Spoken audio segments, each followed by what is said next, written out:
bill itself is technical, so technical in nature that I suspect most residents will not know about it, and some may not be able to comprehend the language because it's really written by lawyers, and it's very confusing.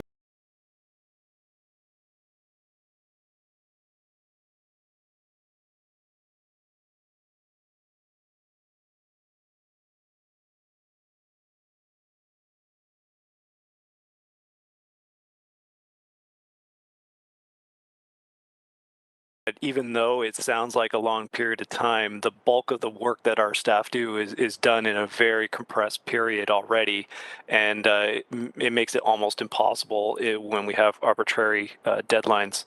I think you're right. It may hurt the process or slow the process down more than it's going to help. This is really putting the burden of growth on existing taxpayers. So we've said all along, growth needs to pay for growth. If you are developing a plot of land, your plot of land needs to cover the cost of future amenities and necessities that are going to come with that. The taxpayers are the ones that are going to pay this. They are the ones that are not even aware of it. And I don't know how this helps new home buyers. Have more of the cost be borne by the general taxpayer as opposed to the development and the developer, who stands to benefit significantly from this proposed direction that they're taking. There are financial impacts on the city. There is the potential for shifting more of the cost of growth away from developers and onto the general taxpayer.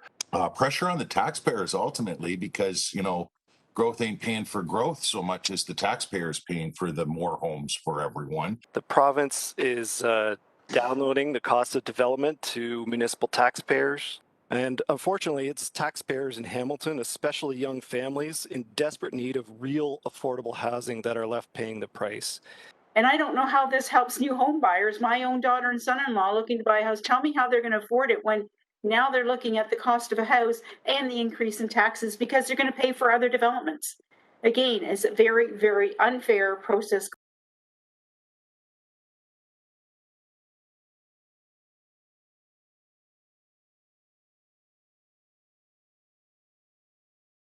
Bill 109, the More Homes for Everyone Act, should really be renamed the More Money from Campaign Donors Act, because it seems like it's written for and by the development industry. They are being lobbied by the development industry who donate to their campaigns, that the municipalities are holding them up. And so far, we've seen the OLT actually give most developers everything they're asking for that we may have denied. So essentially, it would be a way to circumvent the normal planning process of more planning matters resulting in appeals.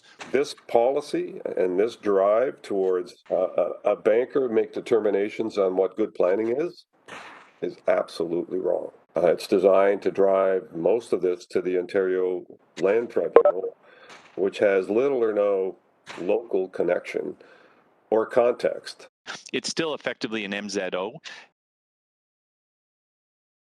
Bill 109 misses the opportunity to include mechanisms to ensure that proposed developments actually get built.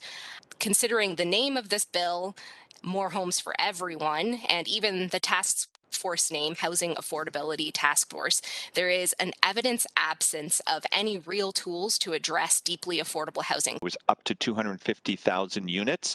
We're in various stages of the approvals pipeline.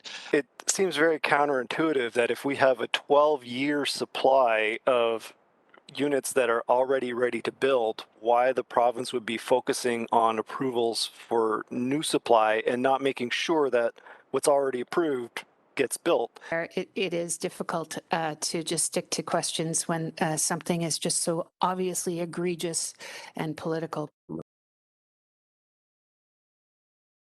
They're placing the approval process into, basically a provincial rubber stamp through the Ontario Land Tribunal with appointed representatives by the province, excluding local expertise and our city residents.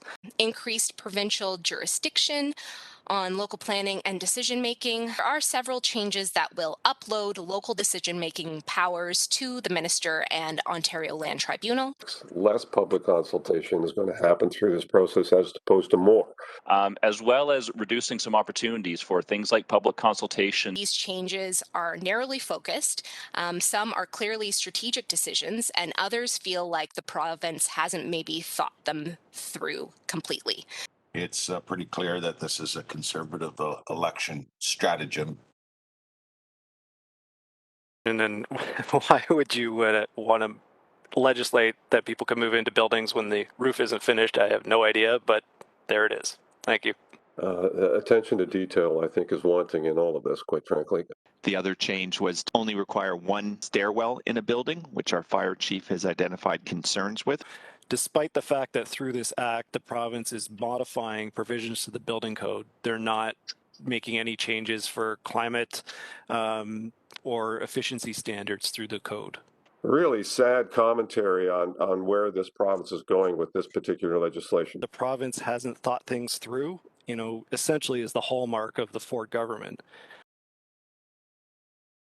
What does Bill 109 mean for this council's decision on the urban boundary, and what might it mean in the future? And it will be a full contested hearing on whether or not the city should expand the urban boundary, and if so, by how much. Clearly, we need to make sure that, like many other municipalities in the province, including the Ontario Big City Mayors, that we make a lot of noise about what they're proposing to do here, and certainly make that part of our advocacy relative to the election that's coming out. But I don't think we're going to be the only municipality that highlights the things that we're highlighting here today. The public interest in following Hamilton's lead on the urban boundary debate. I mean, that was kind of a complicated issue too, and certainly the participation locally and then across the greater Golden Horseshoe area.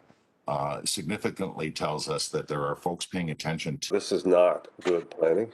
The unintended consequences for this are long-term and are not bearable by local municipalities and shouldn't be bearable by local taxpayers. Doing this just ahead of an election process, not a whole lot of logic attached to this, in my humble opinion. I would agree that there is actually a lot of public interest and engagement on this bill.